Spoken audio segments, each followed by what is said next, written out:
I hope all is well, wherever you are, whoever you might be, whatever your background, patient, family member, therapist, other. Um, Morning wood is our conversation today. Not often a laughing matter, something I know personally my very self. We are going to be discussing today, so I'm continuing the conversations around pelvic floor dysfunction. And today I'm going to be looking at erectile dysfunction, sexual dysfunction. Well, so erectile dysfunction in particular, but a little bit of facts and figures around premature ejaculation and sexual dysfunction in males suffering with chronic pelvic pain syndrome and chronic prostatitis. My name's Karl Monahan. I am the owner of the Pelvic Pain Clinic and one of the founding members of Pelvic Pain Matters. This is the podcast dedicated to male pelvic pain conditions, and this is one of my Friday takeaways. So these are short podcasts at the end of the week where I reflect on patients, case studies, some research, and little tidbits of information that I feel will help you as a patient or you as a clinician or you as a family member or loved one understand this condition a little bit deeper. And I think this is the third episode of my pelvic floor dysfunction series. This will continue. This will roll on and on and on and on and on and on. And the reason I'm doing this is because I want us to look beyond the pelvic floor and the musculature in the pelvic floor as the cause of these symptoms that men suffering with CPPS, that's chronic pelvic pain syndrome, and or chronic prostatitis, which are both catch-all diagnoses, right? They're umbrella terms, but these are often symptoms that men experience, and the pelvic floor is blamed for these symptoms. I want to debunk this. I want us to explore a little bit broader, look beyond the pelvic floor, consider other aspects of why this might be happening. At the moment, I'm touching on the nervous system and exploring the role of the nervous system in regards to the pelvic floor and pelvic floor dysfunction, and that will continue today. We're going to look a little bit about evolutionary developmental science. We're going to explore, like I said, some research and look at meta-analysis, which is high value research. So it is reliable and valid in terms of the research that is out there around the prevalence of these presentations. I'm going to highlight and reflect on my own experience of erectile dysfunction that happened not long after I overcame my pelvic pain, and certainly raised questions and concerns in myself about what was going on. But what I'm also not saying is that if we look purely at the nervous system, we're still missing the bigger picture. All I'm doing is I'm just encouraging us to lift our gaze away from the pelvic floor and explore other aspects of a person's well-being and other reasons why they might be experiencing, in this particular case, erectile dysfunction, sexual dysfunction. Why am I doing this? Because I want you to get better. I want there to be more options and more solutions for you. I want you to feel like there is hope. And perhaps if you've only taken a muscular approach, a trigger point approach, and I'm thinking about doing a trigger point and pelvic floor dysfunction podcast next week for you. But if you're only considering the pelvic floor and pelvic floor dysfunction in the genesis, so that's the start of, or in the role of your symptoms, it's important to look broader than that for more success, more opportunities for success, and maybe you've exhausted some of those avenues as well. So yeah, I'm just giving you more hope, more options. So let's begin with some science, shall we? I like a bit of science. So this is from a, where are we? 2016 paper in the World Journal of Urology, Prevalence of Sexual Dysfunction in Men with Chronic Prostatitis, Chronic Pelvic Pain Syndrome, a meta-analysis. So that means they look at a bunch of research, all the research that's out there, they summarize it and they put it into one research paper. So that means we don't have to do that for you. I'm just going to read out some of the information. This was also, November 2015, it was published in, and so then came out in the journal in 2016. Sexual dysfunction is one of the distressing health problems. Sexual dysfunction is one of the most distressing health problems that affect men with active sexual activity. The impact of sexual dysfunction on the quality of life of male patients has been well established, and improving sexual dysfunction might help to attenuate CPPS or CPPS symptoms. The relationship between CPPS, I'm just going to say CPPS, and sexual dysfunction has often been overlooked. Compared with the general population, men with CPPS appear more likely to experience sexual dysfunction, including erectile dysfunction, premature ejaculation, painful ejaculation, and decreased sexual desire. However, a wide range of prevalence estimates for sexual dysfunction has been documented in a multitude of independent studies. The development of sexual dysfunction in patients with CPPS is positively linked with the duration of the symptoms. So let's look a little bit more and let's find out some statistics, shall we?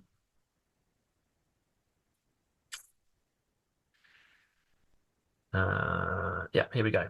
So this meta-analysis is the first to estimate the prevalence of sexual dysfunction in men with CPPS. This study provides evidence that the overall prevalence of sexual dysfunction among men with CPPS was 62%. That means that 62% of men with CPPS symptoms are likely to have some form of sexual dysfunction. Now, that might be premature ejaculation, it might be erectile dysfunction, it might be pain around ejaculation, plus others. They're the more commonly presented symptoms. So the prevalence of erectile dysfunction was 29%, and premature ejaculation was 40%. And over the time that they've been looking at the analysis and the results of this, then it seems like that there is an increase in this trend in recent years. So what that means is that they've taken a load of research papers over a big, long period of time, and in looking at them from 1999 to 2010, and then from 2011 to 2014. So between 1999 and 2014, over 15 years, it suggests that the prevalence of these conditions is increasing. Is that because of better research? Is that because people are being more honest? Is that because this is actually happening? We don't know. All right. As they always say, this is further research is needed, but it's really interesting. 62% of men with pelvic pain are likely to have some form of sexual dysfunction. I see that in clinic every single day that I treat patients. Really, really, really, really common. It is probably one of the more distressing. So I would say sitting and sexual dysfunction, as in pain around, particularly pain around ejaculation, pain on erections, pain post-ejaculation, they tend to be the two most common causes of symptoms. Sitting and then sexual activity. And it's really, really distressing, incredibly distressing. I know myself. So I lost a testicle. If you know my story, then you know this well. I lost a testicle due to a huge infection in my right testicle in my mid-20s. And as a result of that, for the subsequent year after the infection passed, I had lots of pain around ejaculation. I had pain on erections. You know, one of the main organs that produces sperm in my body had gone. And so that pump, if you like, that factory that was producing the sperm, 50% of the sperm that I was ejaculating, approximately 50, right, give or take ish, depending on the function of each testis.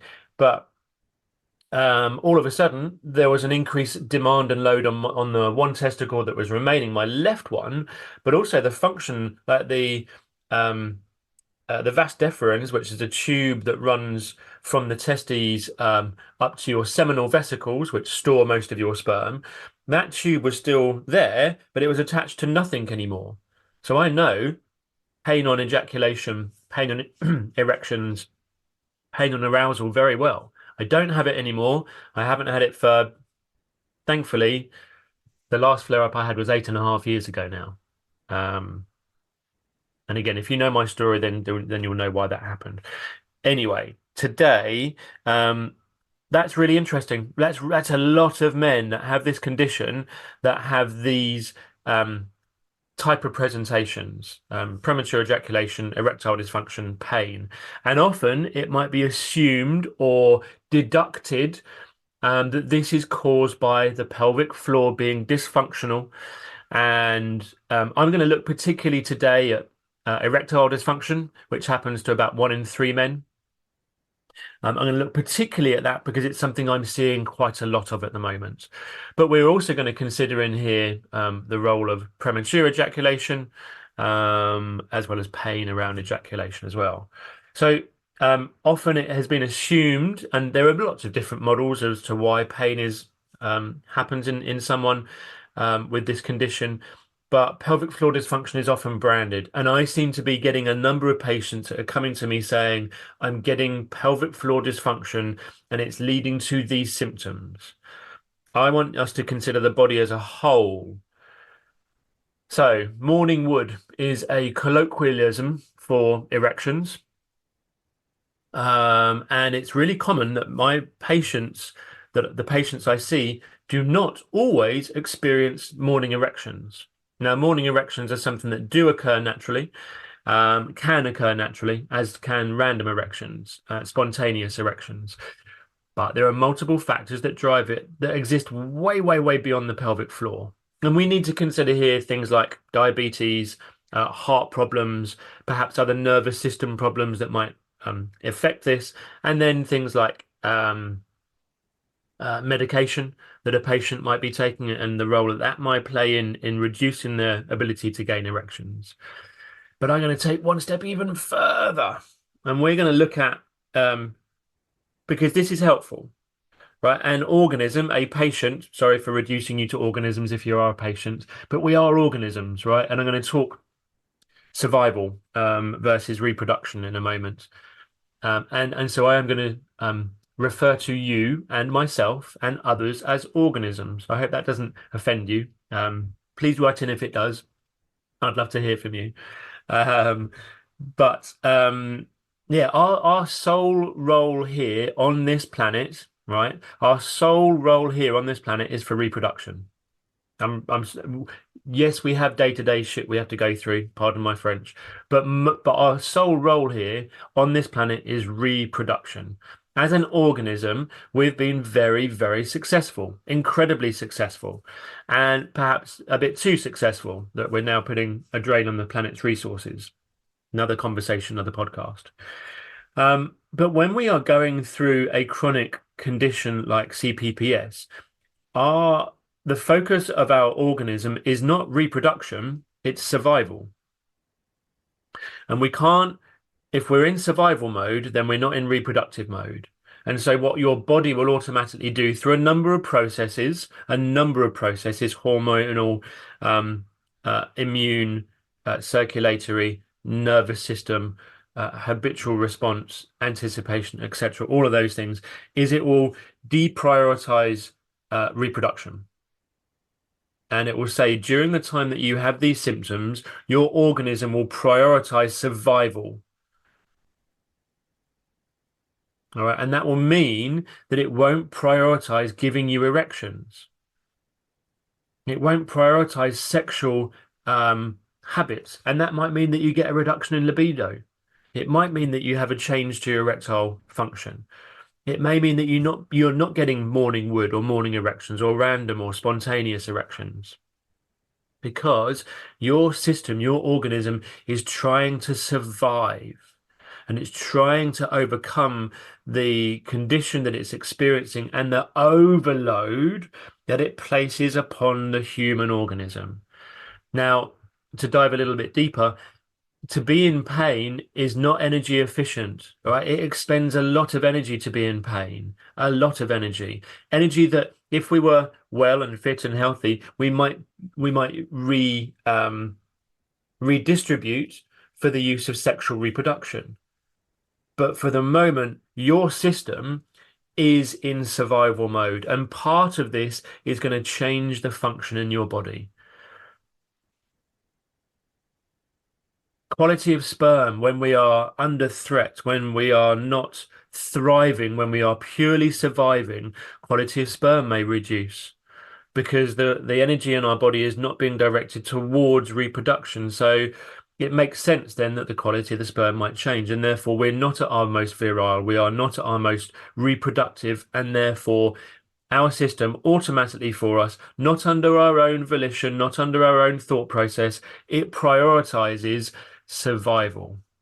Now, when patients start to feel better, when their symptoms start to improve, when they're starting to get a better quality of life, when they feel a bit stronger, when they feel a bit more like they're back in the game again, and the game might simply just be living, then what they might start to find is that they get an increase in erections, and they might start to find that their body starts to produce these spontaneous erections a little bit more of the time.